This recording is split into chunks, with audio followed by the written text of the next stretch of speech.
それではお待たせいたしました。We will now begin the special session on how to make sports and entertainment as investment asset classes and integrate with financial ecosystem. Let us welcome the panelists. Please welcome them with a round of applause.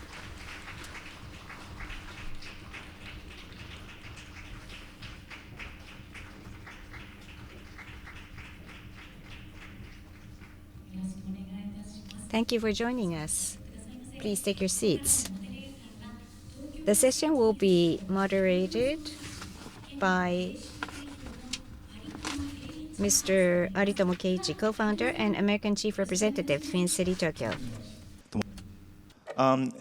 Hello, everyone. It's a long day today, and you must be exhausted. But it's almost like a dessert of the course menu. We are the last but not least. And also the discussion has been quite serious. But we want to make it more soft. So please sit back and relax and enjoy, have a good time with us as well. So let's see. How can I move on? Oops. It's some latency as well.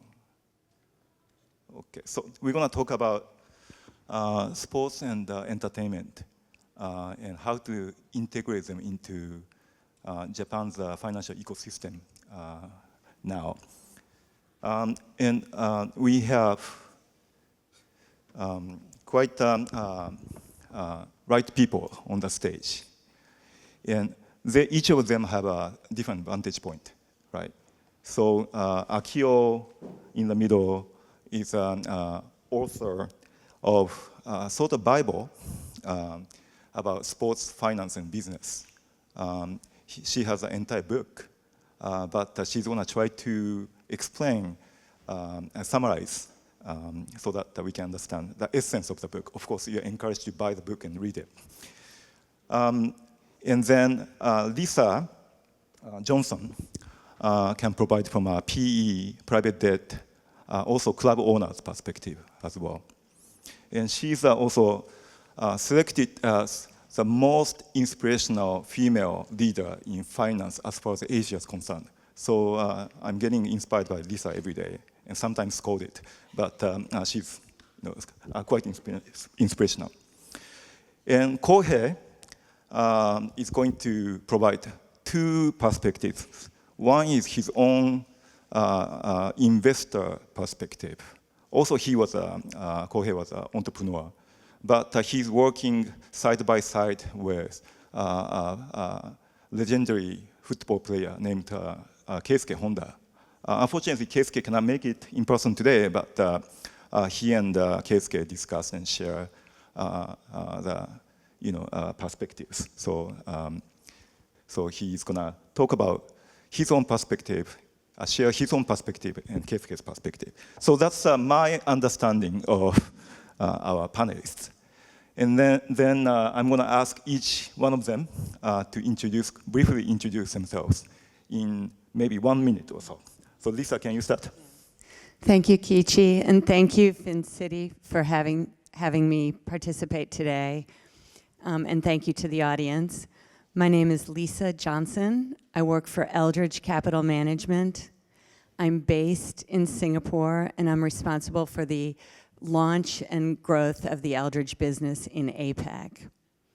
Eldridge is a $70+ billion asset management firm. We invest across 4 verticals: real estate credit, diversified credit, GP solutions, and finally sports, media, and entertainment. We have some notable assets, which include the LA Dodgers, the LA Lakers, Chelsea Football Club, and A24. And I'm grateful to be here and with my esteemed panelists. Thank you. So let's play a quick video about Eldridge so that you can better understand their portfolio companies. Can you play the video?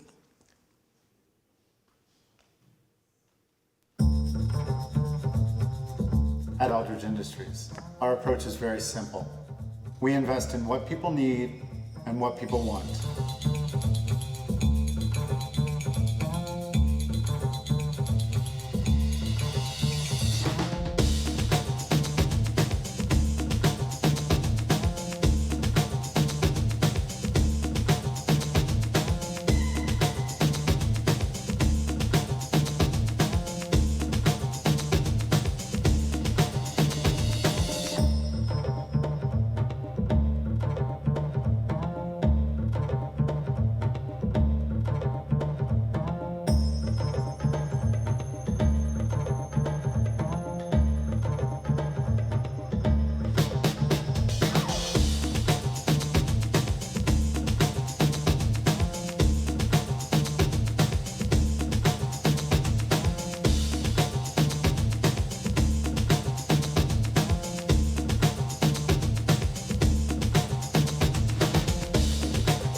Did you enjoy the video? It's fascinating, right? So, so Eldridge, there are lots of things going on with Eldridge. So, and next, Akiyo, can you briefly introduce yourself in 1 minute? Okay. So thank you for having me today. My name is Akiyo MIYAKAWA. I'm a top of research department of Development Bank of Japan. At DBJ, we support the sports industry as one of the key sectors of Japan's economic growth, and also as an essential driver of Japanese regional revitalization. So we want to support growth of Japanese sports industry. So that's why I'm here today. Thank you. Thank you, Akiyo. Okay, Kohei, your turn. Hi. Hello, my name is Kohei. Thanks for having me today. I'm running a venture fund with Keisuke Honda, former national soccer player. But not only that, actually, we are building one of the biggest kind of like a celebrity venture fund platform. So we work with not only with Keisuke, but also someone like Steve Aoki. I'm not sure like how much you know about Steve, but probably like his dad, Rocky Aoki, is pretty famous, who built like Benihana, the biggest like teppanyaki restaurant chain. So, but Steve himself is like a Grammy Award DJ right now. But also Kevin Hart is like an actor, and then Simu Liu is also one of the most famous Asian in the US, and then Giannis is the right person, is like an NBA player. So we work with like all like athletes and artists, and then doing the venture investment in the US and in Japan. The reason is like the end of the day, the venture investment is like how to make an edge, and then the money is commoditized, and then founders want that access and then trust. So that's where like makes sense for the celebrities to invest. And then what happens right now is like celebrities invest with the institutional money, not just by their own money. So yeah, that's like a very interesting part. But yeah, that's a brief introduction. Thank you. You want to also go ahead and talk about your portfolio companies related to sports and entertainment. So we both invest in Japan and US right now, like 240 million AUM. But we're more like a general tech investment. So not only sports and entertainment, but also we invest like robotics and then autonomous driving, so etc. But these are like an example of like sports portfolios. So Gen Z is a US esports kind of company, and Mintown is like a Japanese company who does like a blockchain game with some like a soccer IP, like a Captain Tsubasa. So Dapper Labs like does like an NFT for all like NBA teams. So those are like some like example for like sports investment. Thank you. Okay. Well, actually, there are lots of similarities between investment and sports. So quite a few, former athletes are doing investment. So probably, Kohei, maybe your position to talk about your experience working with Keisuke. Thank you. As to how you observe Keisuke's ability to make the investment judgment as well. Yeah, I think like I'm kind of rare. I have a very rare experiences working with both. Like I used to be working for Rakuten with Mikitani-san for a long time, both in the Tokyo and in the US. So I had both experiences like working with Mikitani-san as a Keisuke, but I feel like they have like a very similar like commonalities in terms of like aiming high, and then once they set the goal, their hustle level is like insane, and also they're really smart, of course, smart enough to like work strategically. So I think like athletes and investors, like business is like pretty like a same. When it comes to like really the top level. So that's what I learned from my experiences. Yeah, so one thing is not necessarily clear is both athletes and investment are heavily data oriented as well. So in this sense, those are quite similar too. By the way, this chart was created by AI, and most of that charts on the screen AI generated. So we're not going to talk about AI, but you can enjoy they can generate lots of interesting charts. And then this is the table of the Olympic medals from the last Paris Olympic. So as you can observe, see, Japan did quite well, but Japan has been performing quite well over the last decade or so. And in terms of number of gold medals, Japan is number 3, following US and China. But you know, US has about 3 to 4 times populations in terms of number of population, and China has more than 10 times more population. So compared to US and China, per capita performance of our athletes are kind of outperforming as well. So Lisa, what do you think about this situation? Well, first of all, I was pleasantly surprised when I saw that chart that you shared. What we would comment is we would say that Japan's Olympic results reflect discipline, long-term investment, not luck. And the same model applies beyond, can scale beyond sport. Sports and entertainment are now institutional asset classes, powered by media rights, IP, venues, and recurring cash flows. Japan is uniquely positioned to lead, combining global cultural appeal with strong governance and patient capital. The real opportunity, we believe, is in platform investing. It's integrating the teams, media, real estate, and technology. It's not just about one-offs. Okay, so here's some comparison between the most valuable baseball team in the US, namely Dodgers. Lisa happened to wear Dodgers color, and my tie is also blue. And Yomiuri Giants is the most valuable team. But as you can see, in terms of corporate value and revenue, there's an order of magnitude difference between the two. It's interesting. Lisa, why do you think, what's your assessment about this situation?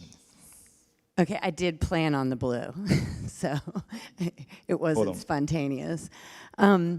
Anyway, look, it's the same sport, but radically different business models and radically different valuation outcomes.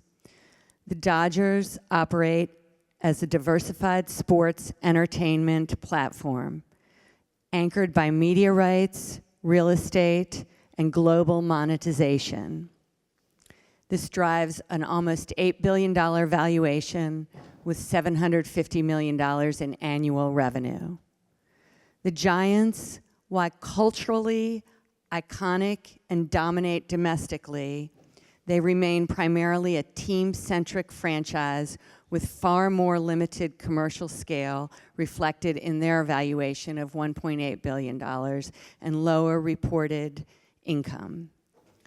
The gap highlights how media rights, ancillary assets, and ecosystem and integration, not on field or success alone, it drives enterprise value in modern sports.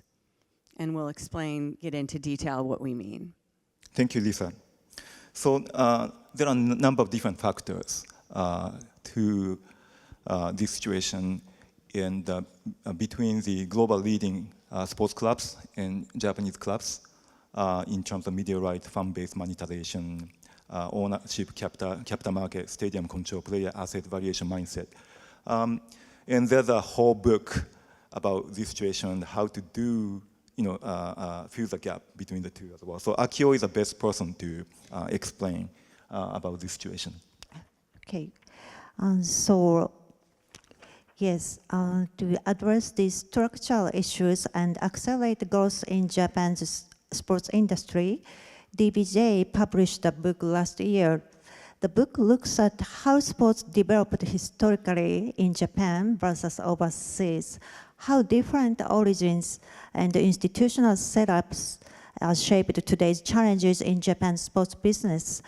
What's distinctive is that we map the sports industry's flow of funds across segments in a single view, so we can see where money is created, where it gets stuck, and why gross investment into leagues and clubs is constrained. Based on that capital circulation analysis, we then discuss what it would take to unlock a sustainable growth path for Japan, strengthening monetization, improving investment capacity, and building a virtuous cycle around fan engagement, rights, venues, and professional management. And go back to previous slide. Thank you. So this slide is flow of funds between sports segments in Japan. This is important because it shows that the sports industry is a broad ecosystem of several segments. And sports operations sits at the center of the money flow. It has both major inflows like broadcasting rights and sponsorship, and major outflows like payments to venues, talent-related costs, and services across other segments. That is why this node matters. If monetization in sports operation does not progress, the whole system cannot scale. In other words, even if apparel or participation sports grows, the industry's growth engine will stay constrained unless leagues and clubs can capture enough value to reinvest into content, digital, and venues so the capital cycle can compound.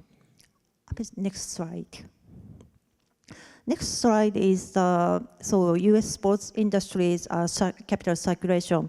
So as you can see, basically the structure is the same, but total size is much bigger. So U.S. is much bigger.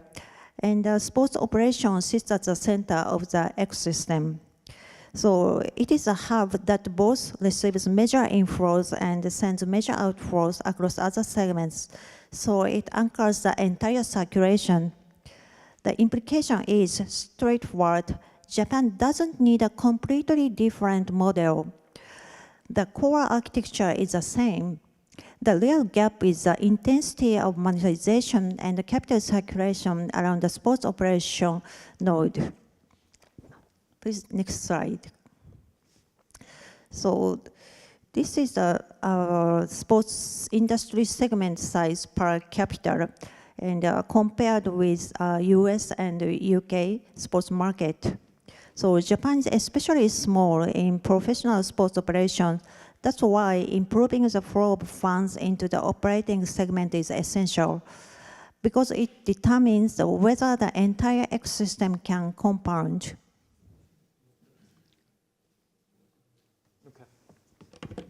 Thank you, Akiyo. So let's highlight one by one. Media right, that's one of the major differences between Western, including the US, and Japan. So probably, Lisa, you can share your real-life experience examples.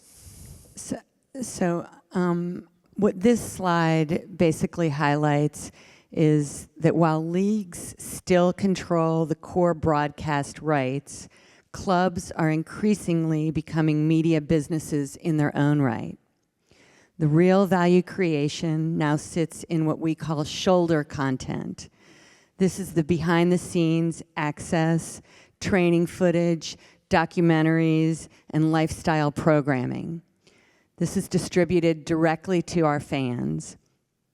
Falling production costs and D2C platforms have shifted the economics, allowing clubs to deepen fan engagement, build global audiences, and ultimately strengthen their leverage in future media and sponsorship negotiations.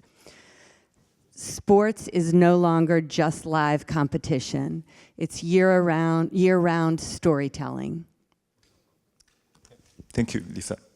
Hold on one second.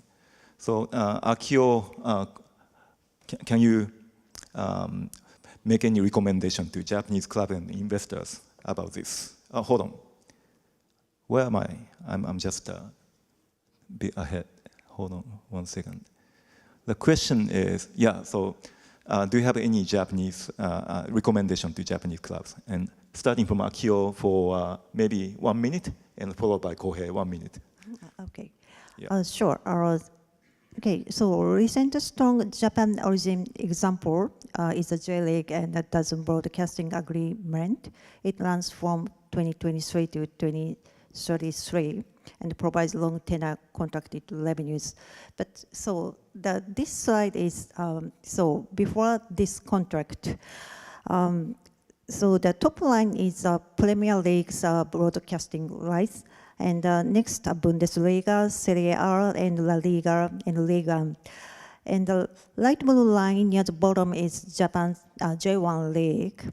So with that in mind, the point is that Europe's top leagues return massive broadcasting revenues to clubs, while the J-League pool remains much smaller. This is not only a market size issue, it's also about content and bargaining power. If top talent flows out and rights management is fragmented or under-resourced, pricing power weakens and the funding flow stalls. So the policy lever is to strengthen content, professionalize rights packaging and negotiation, and make media revenue a stable investment engine for clubs. Okay, Kohei, do you have any comment on this? Yeah, just a brief comment, but I think like a good example is like when Messi arrives at the MLS in the US, that fundamentally changed the soccer in the United States. So I think with these talents, I think like he changed like all the broadcasting in Apple TV and everything. So yeah, also like I mentioned Mikitani-san as well many times, but Rakuten brought like a lot of like not return, but like ex-Barcelona players to his teams, and all those moves are really interesting. But I think like each team's effort is like very limited, so maybe like J-League can raise more money from external investors. I don't know, I'm roughly speaking, but J-League is actually the non-profit, yeah. So maybe it's really interesting like J-League can be profit company and then raise money from all those international investors, and then that could be really interesting, yeah. Change factor.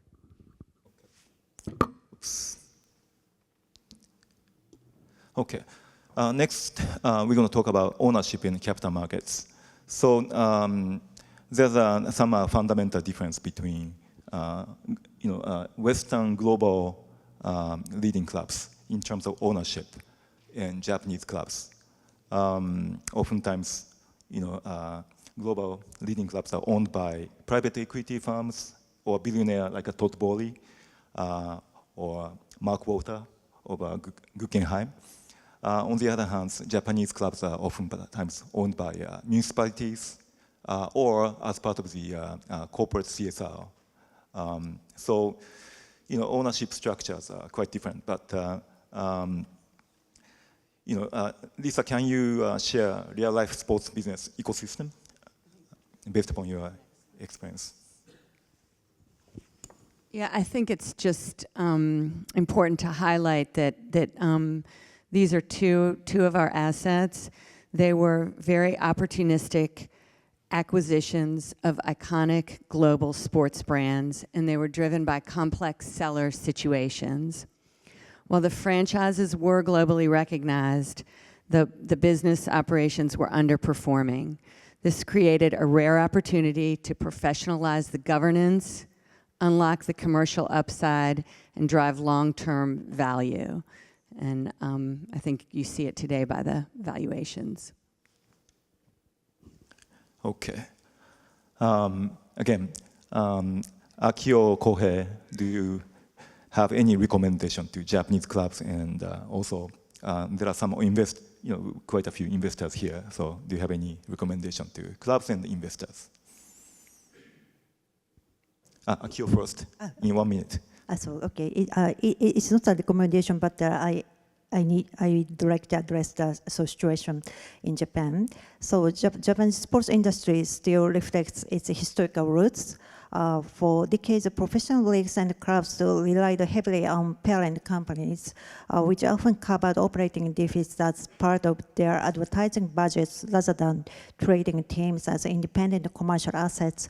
This legacy created stability, but it also limited incentives to expand media rights, upgrade venues, or invest in fan engagement. And so this slide about the sponsors explains the key constraint. Many Japanese leagues, so as I mentioned, clubs rely heavily on domestic sponsors. And while overseas leagues tend to attract a broader mix, including more global companies, that matters because sponsorship is not just marketing income, it's also a channel through which know-how, networks, and additional capital enter the ecosystem. When the sponsor base is narrow, the funding circulation and the profitability are harder to expand. So my recommendation is keep the regional mission, but upgrade the commercial model. Package rights better, use data to prove ROI, and create activation opportunities through venues and digital. That helps attract a wider sponsor mix while strengthening a local economic loop. Okay, go ahead. Thank you. Yeah, I think like more and more, for example, like a J League teams are opening up for the external investors. For example, like a Red Bull acquired the Omiya and then keep promoting from J3, J2, and then like Cyber Agent acquired like a Machida, and then. But one concrete problem I feel is like difference between professional baseball in Japan is like owner cannot name their corporate name into their club name. For example, like Rakuten Eagles is like a baseball, Rakuten, they can name Rakuten, whereas like Vissel Kobe is not Rakuten, right? So I think it doesn't make sense for the owner. So I think that's like one specific like improvement they can do. Okay, thank you. Okay, next one is stadium arena economics, and from a real estate investment perspective. So there are a significant difference between the global clubs and Japanese clubs. Global clubs are more like entertainment hubs, but Japanese clubs, stadium arenas are more like a public-owned venue as well. So maybe Lisa, you're positioned to be able to share your real life experience. Yeah, thank you. So we could talk for a long time about this. So we've just highlighted a real life situation regarding stadium economics and real estate. The Dodgers are actually a textbook case of monetizing land control beyond the game. The first phase that we went through with Dodger Stadium was we wanted to capture the spending, what we say, inside the gates. And so we did a massive upgrade to the concessions. We added global brands as well as local brands. We added premium club-like seating, terraces, experiential seating. And that resulted in higher per cap spending, and it raised the EBITDA even before any real estate risk. Phase 2 was we reframed the parking development, and we basically treated the parking lots as a land bank. We planned mixed-use development that included offices, hospitality, retail. And this enabled us to use this not just during our games. Phase 3, with creating that year-round revenue and valuation uplift, instead of having 81 games per year, we have 365 days of foot traffic and rent. We did some layering with naming rights and sponsorship, and then we added media and experiential entertainment activation.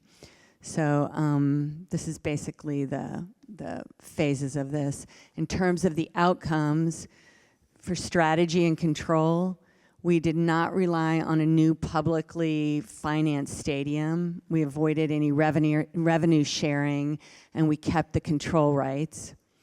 This led to higher retained economics, faster decision-making for the owners, and a cleaner monetization stack. And then the asset transformation and value creation converted a single sports use venue into a multi-use urban node. The final outcome is we are top tier in the MLB in terms of revenue and among the most valuable sports franchises globally. Thank you, Lisa. Very intriguing and insightful.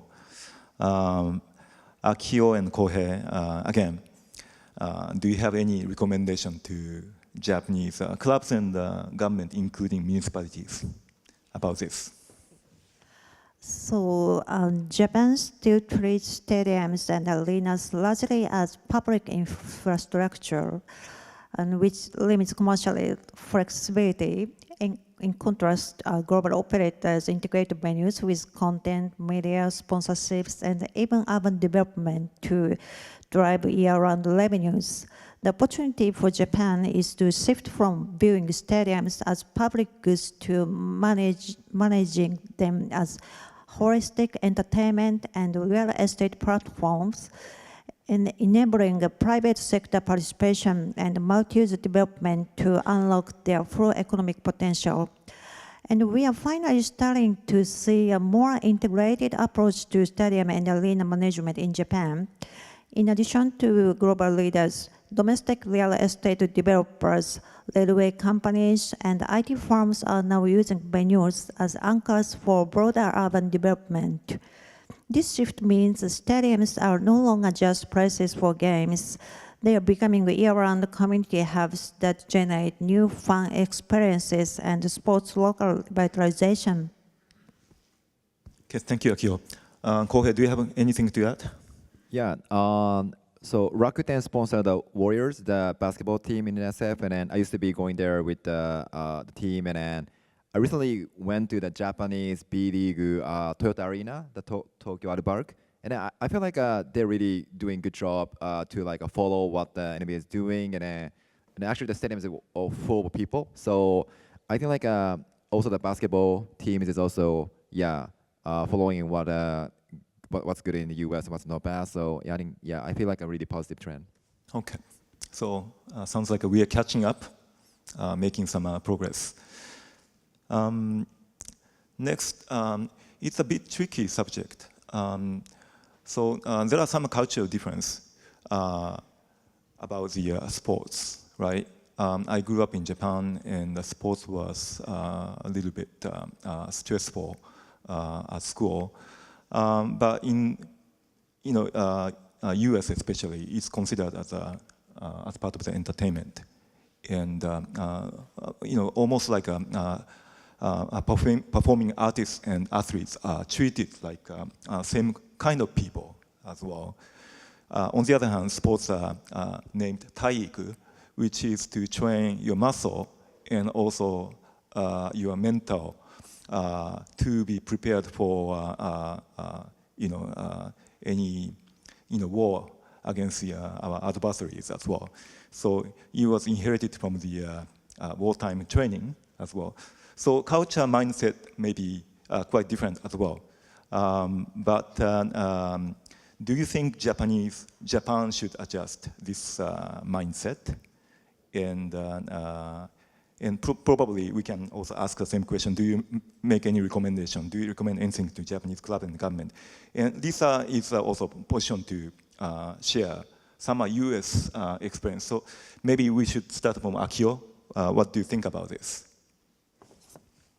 Well, yeah, I agree with you. So historically, each country has built their sports industries on very different foundations. So in the US, sports commercialized early through professionalization, media integration, and the league-driven business models, and which created a huge entertainment market. And in the UK, modern sports originated with confined rules and strong club culture, later boosted by centralized media rights in the Premier League. But by contrast, Japan developed sports primarily through education and corporate teams, focusing on character building rather than commercial growth, so as you mentioned. So these historical pathways explain why Western markets naturally evolved into global entertainment industries, while Japan is still transitioning toward a fully commercial model. Yes, still on the way. Okay. Kohei, do you have anything to add? Yeah, I think generally like as KSK went to the Europe, and then now like more and more younger players are going to the Europe from day one. So I think like naturally like a competition awards, like the players are more like a globalized, and then their mindset is like not domestic. So I think that's great. But for the regular people as a sports, please correct me if I'm wrong. But bukatsu, the club activity after school is now going to the private sector, right? So I think like regular teachers is still teaching like all the sports in the school. It's kind of like made a little bit culture a little bit close, but I think moving forward, like bukatsudo, the club activity will be more like a public owned. So that also changed the culture in a way. So Okay. But actually, US has gone through some evolution as well. So Lisa, can you briefly touch upon this point? Yeah, I mean, I just want to note that this it truly is it's a new asset class. Our founder, Todd Bowley, he started investing in 2012, but it was not until 2019 that institutional investors were allowed to invest to the MLB. Then it was in the early 2020s that the MLS was allowing institutional investors. And then the following year, we saw institutional investors allowed to participate in the NBA and the NHL. And most recently, we're all aware that it was the NFL. So we're talking about, it's only got a 7-year history. There's a lot more to come. Yeah. So which means that we can still catch up. We still have, how much time do we have? Maybe, can we stay for 7-8 minutes? And then we're gonna wrap up. So there are global athletes making a lot of money, and actually Japanese athletes are catching up, right? So if you see top athletes, you might notice that Shohei Ohtani is one of the global top athletes. He happened to be Japanese, right? And there are lots of Japanese athletes catching up on global, highly paid athletes as well. So that's really encouraging as well. But if you look at those athletes, where are they? None of them is in Japan. They are everywhere, right? So maybe Lisa and Akiyo, can you briefly react to it? Maybe in a half minute or so. I think it's pretty simple. Athletes are following the money, and it's basically powered by the same monetization schemes that we've discussed earlier. The elite Japanese athletes are pretty much increasingly globalizing early, and the question is not talent, it's whether Japan can create this domestic sports ecosystem, which I personally believe is possible. Thank you, Lisa. Akiyo? Yes, Japan just should focusing on strengthening the domestic value proposition, better media products, stronger clubs, and premium fan experiences that raise earning potential at home. If the league becomes a stronger entertainment product, talent will have more reason to stay. And even when they go abroad, more of their IP value can still be monetized domestically. Thank you. Now, Keisuke started from Nagoya Grampus, and he only stayed in Nagoya for a few years. And after that, he was everywhere, right? So, what does Keisuke think about this? Did you talk about this with Keisuke before you came here? yeah, Keisuke didn't expect to play domestically from when he originally started soccer 5 years old. So his goal was set to become win the World Cup when he was 5 years old. So he would just keep doing what he have to do. But yeah, and now he work more than 10 countries right now. But now he's not actually retiring yet. But he's now trying to leverage his soccer experiences with now investment work. So that's what he's doing right now. But yeah, the interesting story is when he watched national Japan versus a Brazil team when he was elementary school. He never talked to a Japanese player. He only talked with the Brazilian player because his dream was going global. So his mindset was really different. I see. Okay, that's probably similar to our startup companies. Don't focus too much on Japanese market. Go global.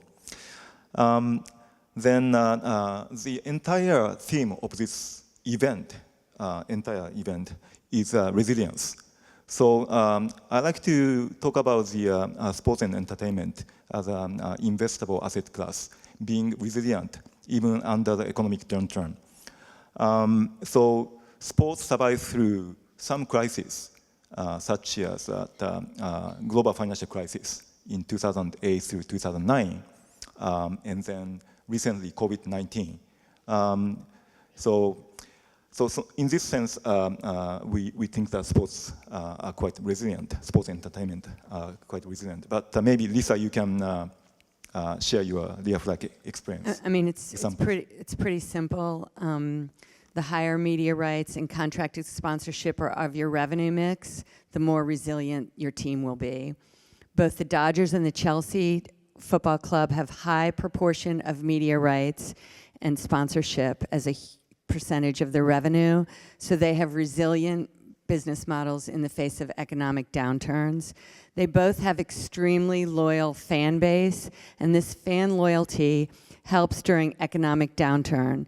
Efforts to index the value of major sports leagues in the US has shown the valuations to be resilient in the face of economic downturn, and also have shown low correlation with other asset classes. And I think that's the most important comment. Thank you, Lisa. Akiyo? So from an industry and a finance perspective, resilience makes sports assets more bankable. So after the pandemic, digital tools and the new viewing formats let fans engage in multiple ways, which strengthens the recurring demand. So this growth cycle shows how that resilience converts into compounding growth. Fan engagement improves pricing power, support media rights and sponsorship attracts capital, and enables reinvestment in venues, talent, and tech, creating a self-reinforcing loop. Thank you, Akiyo. So I guess the time is up, but can you give a final few words, starting from Kohei? Yeah, thanks again for taking your time today. So yeah, we're venture investors. So we hope as I said, a more sports assets are going to the global. So why not for the startup founders, right? So we believe we can make next Shohei Ohtani in the startup world too. So yeah, we'll try our best. Thank you. Okay, Akiyo. So, thank you very much for having me today. And so if the audience have interest in more in sports, please purchase our book. Thank you. And then Lisa? Yes, thank you for today. And I spent 5 years in Japan early in my career, so it's been great to be back. And we truly support the Japanese growth. And thank you for your support of the Dodgers. We love Shohei. We're not letting him come back anytime soon. Okay, so we have some gift from Eldridge. Let me distribute.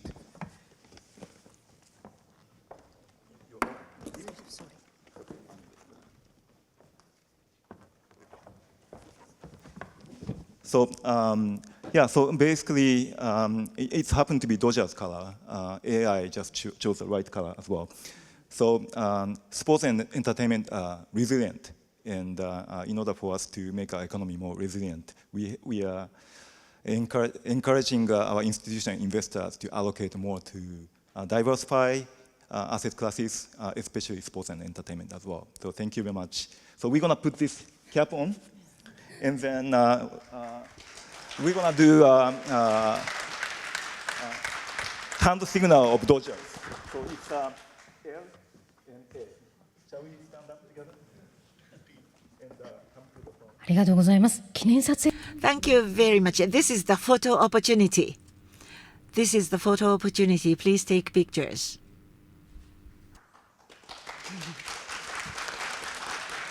ありがとうございます。 Thank you. Thank you very much.